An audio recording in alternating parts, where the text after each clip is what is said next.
Hello, everybody, and welcome to this YouTube Live. I hope you are doing well as we're about to enter the Eclipse Portal. I am Jocelyn Starfeather, and I am delighted to be here with you today.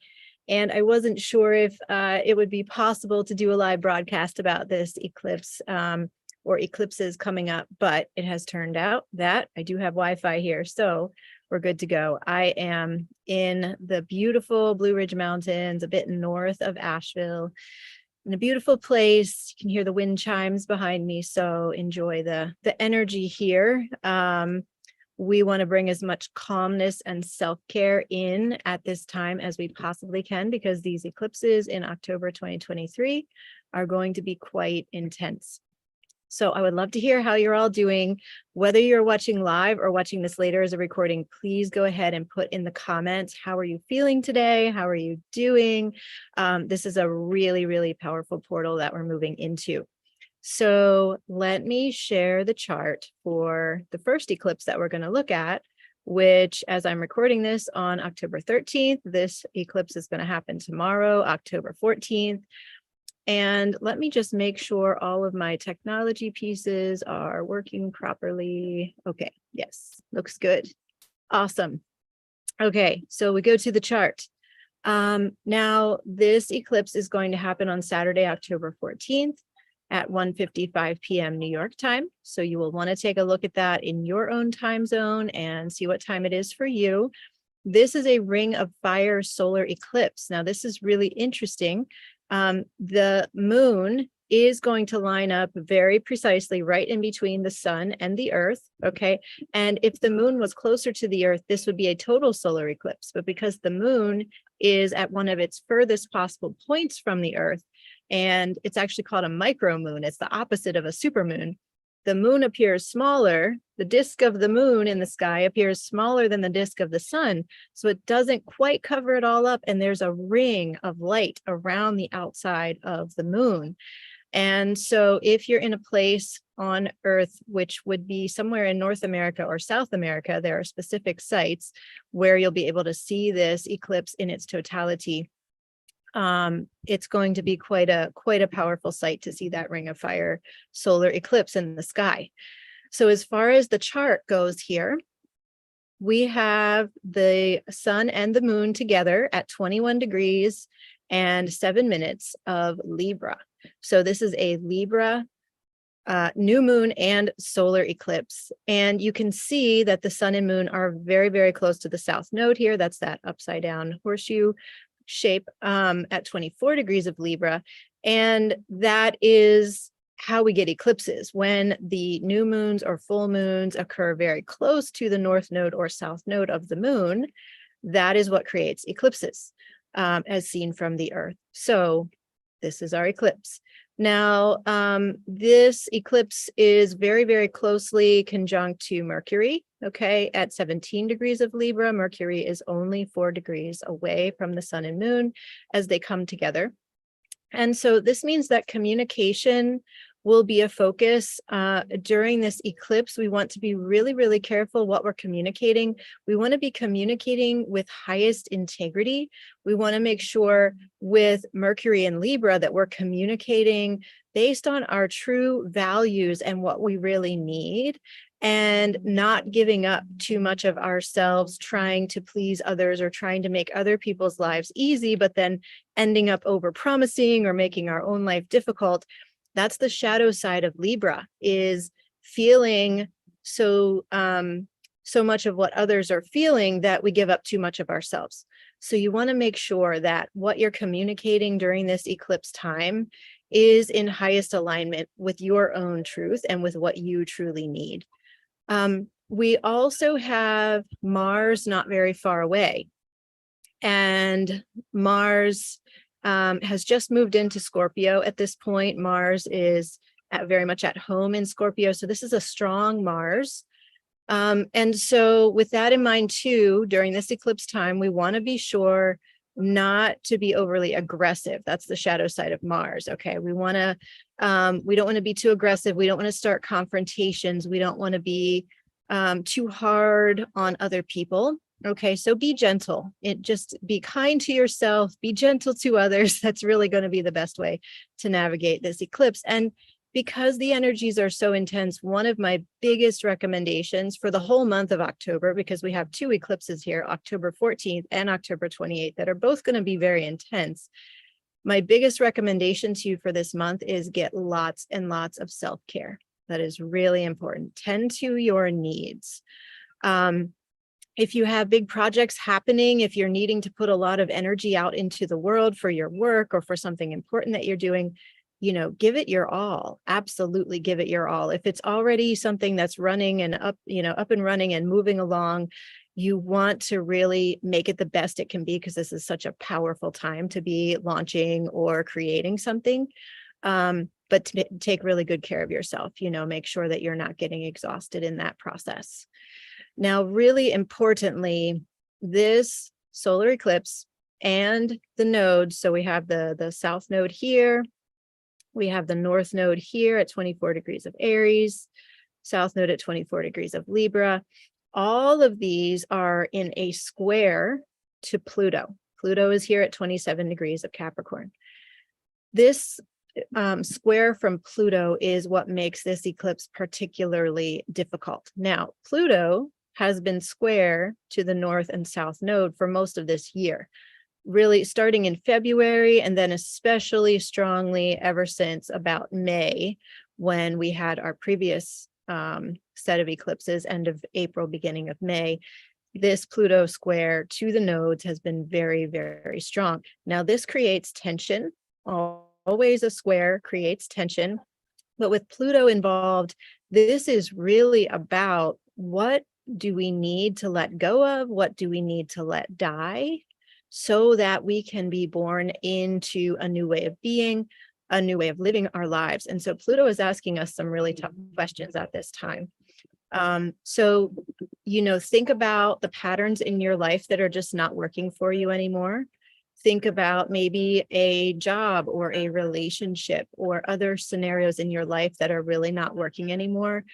This is a big call to action from Pluto to let that go if it's not good for you. And this can be a very, very difficult decision. This can be a very emotional decision, can be heart-wrenching. That's the word that's coming through to me. This can be a heart-wrenching decision, but it's so important to be in highest integrity with ourselves at this time, because these eclipses coming through in October are asking us to make some changes in our lives, to allow ourselves to release and let go of what's not serving us, in order to be able to receive greater and more abundant blessings and opportunities and all the things that the universe has been trying to send us, but maybe we've been blocking or resisting, or that job or that relationship has been in the way, right? And so we haven't been able to fully receive what's meant to be ours.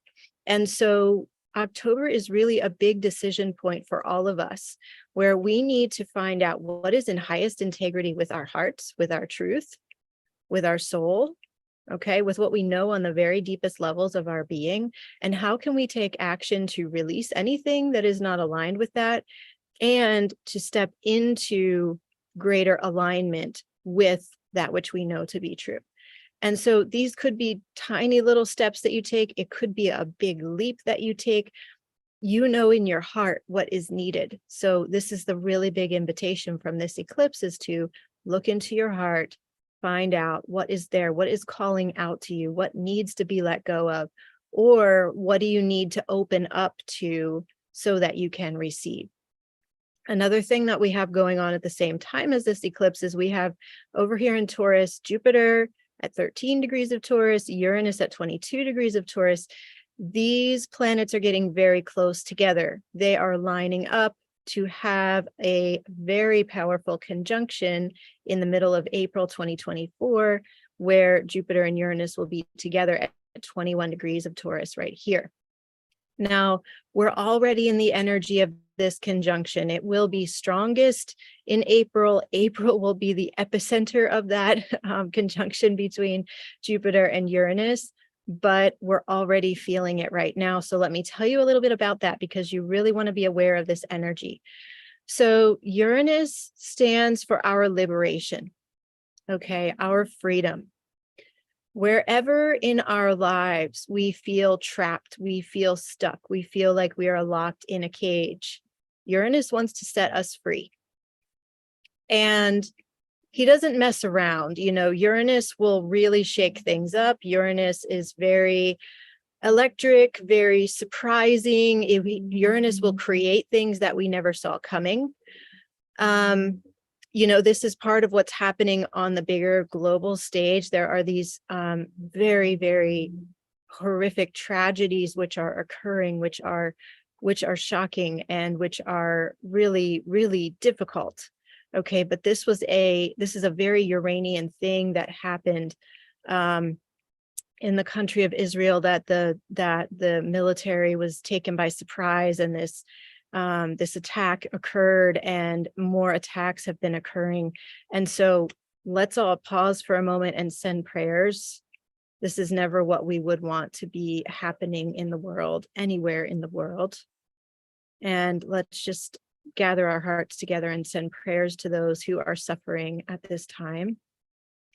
And there is something here about Uranus creating a lot of really shocking events, really shocking things in the world that can be extremely difficult. At the same day, October 7th, that those attacks occurred initially in Israel, there were terrible earthquakes in Afghanistan, right? All of this is very shocking. And so there's something bigger here that we're meant to be liberated from, right? And we might all have different interpretations of that and what that means and why these things are happening. But at the core of it, these are very Uranian events. These are very shocking and surprising events. Now, the thing is that as we approach April, okay, we're going to have more surprises happen. The eclipses also carry that same kind of energy, this surprising, like we don't know exactly what can happen. All right. And it doesn't have to be horrifying things. It can be incredible blessings coming in. It can be manifestations of things you didn't even think were possible. And that's the energy that we want to really lean into here. And Jupiter is helping us with that, because Jupiter stands for blessings, abundance, our expansion, our personal and spiritual growth, higher wisdom, higher understandings, higher knowledge. Okay, and so Jupiter is here and is holding space for really powerfully positive outcomes from what is going on in our world and in our personal lives right now. And so we want to stand with Jupiter and really, you know, as we move into this conjunction that's coming up in April, we want to hold the highest light for that energy of Jupiter to be working very strongly with Uranus, so that the surprises are positive, right? So that the surprises can bring us what we've been waiting for and what we've been longing for, and help us to build the radical new world, because that is the high side of this conjunction. Those are the higher possibilities of what is possible. As Charles Eisenstein says, we are together creating the new world that our hearts have been longing for, and that we know in our hearts is possible. Right? This is the possibility of the Jupiter and Uranus conjunction. So there are breakdowns occurring in our world, and also there are miracles breaking through. I know so many people in their lives who have had a new living situation come in, for example, that's miraculous, or new sacred union partnerships are being formed, or new financial opportunities coming in. So at the same time as we have these really difficult events happening in the world, there are also miracles breaking through, and it's all becoming more and more possible for us. So that energy of Jupiter and Uranus is really big. It is also intense. There's so much that's intense right now. And we want to be aware of this, because 2024 is a time to take a big leap in your life that will bring you into higher and higher integrity with your own heart and soul. And this Jupiter and Uranus conjunction stands for that. Okay. The Jupiter and Uranus conjunction is like the expansion of our highest liberation. So I invite everybody to think about, where do you feel called to liberate yourself In what aspects of your life do you know that you're longing to be liberated from all that has been holding you back, from pain, from fear or doubt or limitations? Limitations are almost always imposed upon ourselves by our own selves, right? So what limitations are you meant to clear and free yourself from at this time? You want to be really leaning into that and taking action in new ways, taking action outside of your comfort zone so that you can receive the benefits and the blessings of this Jupiter-Uranus conjunction and the eclipses, okay? All of these major points of transformation that are happening at this time. So that's a lot, right? A lot going on. Let me go forward in time now, because we're going to have a 2-week portal with an eclipse on either side. So it starts on October 14th, and then the second eclipse occurs 2 weeks later on October 28th. That one will be at 4:24 p.m. New York time. So again, adjust that for your own time zone. So for this eclipse, this will be a full moon in Taurus. Okay, and so the moon is at 5 degrees of Taurus. The sun is at 5 degrees of Scorpio. Again, we have Mercury very close by, and we have Mars conjunct Mercury. They're at 10 and 11 degrees of Scorpio. And so Mars and Mercury are playing a big role in both of these eclipses. And the same themes that I said earlier hold true. We want to be, especially with Mars conjunct Mercury, we want to be really careful in our communications. Okay, we want to be sure not to be communicating in an overly aggressive or confrontational way, because it will escalate, and the chimes are chiming in.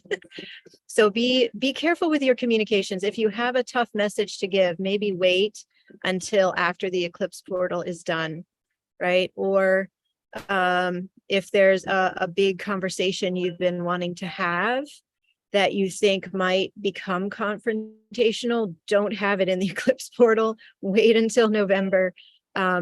Things are going to calm down and feel much better starting around the middle of November and into December and January. So just know that the intensity is really high this month. It is going to gradually step down after October. So we still have Pluto square the nodes. Okay, so we have Pluto at 27 degrees of Capricorn still, just as Pluto was on October 14th. And that is square to the south node at 24 degrees of Libra and the north node at 24 degrees of Aries, same as we looked at last time. It's just that now the sun has progressed to 5 degrees of Scorpio and the moon has come all the way halfway around to 5 degrees of Taurus. So that Pluto square still holds here. That is still very, very relevant for us. That tension is still there. This call to let something die and release and move out of your life so that new things can come in is very, very strong all throughout this eclipse portal. You don't want to ignore that. Okay, so really tune into your heart. What do you need to release so you can be clear and receive more? We also have Saturn having reached 0 degrees of Pisces once again. Now, if you'll remember, Saturn moved into Pisces in March 2023. And then Saturn went forward all the way to 7 degrees and then went into retrograde and has been moving back. So Saturn's at 0 degrees of Pisces, just about to go direct. Saturn's going to go direct very soon after this date on November 4th, and will be moving deeper into Pisces. So this is an important piece of what's happening in relation to the eclipse portal, okay, is knowing that Saturn's about to go direct in Pisces again. So Saturn in Pisces is really important for us because Saturn is structure. Saturn is our physical reality. And Saturn is how we build things, how we construct, how we work hard to make things happen, to make things come together. And Pisces is very much the opposite of that. Pisces is all of the oneness and our connection, our interconnectedness with all things, with all life. Pisces is very flowing. It's a very watery sign. And Pisces is very compassionate, and really very, more connected with emotions. So really, really the opposite of Saturn. But what's interesting here is with Saturn moving through Pisces, Pisces represents our dreams, our visions, our imagination. And Saturn represents building things into reality. So this is a huge opportunity for all of us to take our dreams, our passions, our what we've been just holding in our imagination and in our visionary states of being, and to build that into reality. This is our opportunity for really a 3-year period from March 2023 to February 2026. That's the time that Saturn will be in Pisces. And that's being highlighted by this lunar eclipse as the moon is sextile, to Saturn. The moon at 5 degrees of Taurus is sextile to Saturn at 0 degrees of Pisces, just about to go direct once again. So that's a really important piece here. And one other important thing to notice is that the moon here at 5 degrees of Taurus is very, very close to Jupiter. So Jupiter is currently retrograde, right? So you noticed on the other chart, Jupiter was at 13 degrees of Taurus, and 2 weeks later, Jupiter is at 11 degrees of Taurus. So Jupiter's moving backwards. Jupiter's getting closer and closer to the beginning of Taurus, and we'll go all the way back to 5 degrees where the moon is on this lunar eclipse day before going forward again. All right. So with this full moon conjunct Jupiter, this is very important to note. This is, again, our opportunity to really take a stand for the highest frequency energies, all right, as we're navigating this eclipse portal, and to know that although things are feeling very extreme in the world, maybe very extreme in our own lives, we want to cultivate a calm center. We want to cultivate trust, okay, and faith in the bigger plan. That's what Jupiter is all about too. The bigger plan, the bigger picture, okay, the expansive viewpoint, because everything that's happening is in highest alignment with the evolution of our souls and the evolution of the soul of our planet, okay, the Earth. And so while things seem very difficult right now, what's happening in the world in so many different ways is trying to bring us back to our core and essential truths, trying to bring us back into connection with life and with the earth and cosmos and all that is truly most important in our lives. So hopefully this is helpful to you. I invite you to really hold the light and hold the highest frequencies. I'm going to move over here for 1 second. And really, as I mentioned before, self-care is very, very important during this month of October. We really want to be making sure to make space and time for meditation, for whatever movement your body might need. Also making space and time to be with friends or family, whoever helps you to feel happy and feel calm, or pets, right? Whoever makes you happy in your life, right? Really make time for them. It's going to be an intense month. It's going to be an intense eclipse portal, but we want to keep in mind that eclipses are always helping us to transform, and eclipses are always helping us to rise into being our highest selves, all right? And evolve in the way that our soul wanted to, and the reasons that we came and incarnated into this lifetime. We're living at such a powerful, such a momentous time, and we're experiencing all of it. We're experiencing all of the magic coming back in, and some of that feels really, really difficult, and some of it feels really miraculous, and we're here to experience all of it. So I invite you to embrace the intensity as much as you can. Let's continue sending prayers to all those around the world who are going through catastrophic events, who really need our love and light and support. Let's keep sending that to them, and take good care of yourself this month. I am sending so much love to all of you out there, and I hope that you have a calm and a calm eclipse portal, and one that is filled with lots of self-care. And I'm sending you so much love from my heart to yours.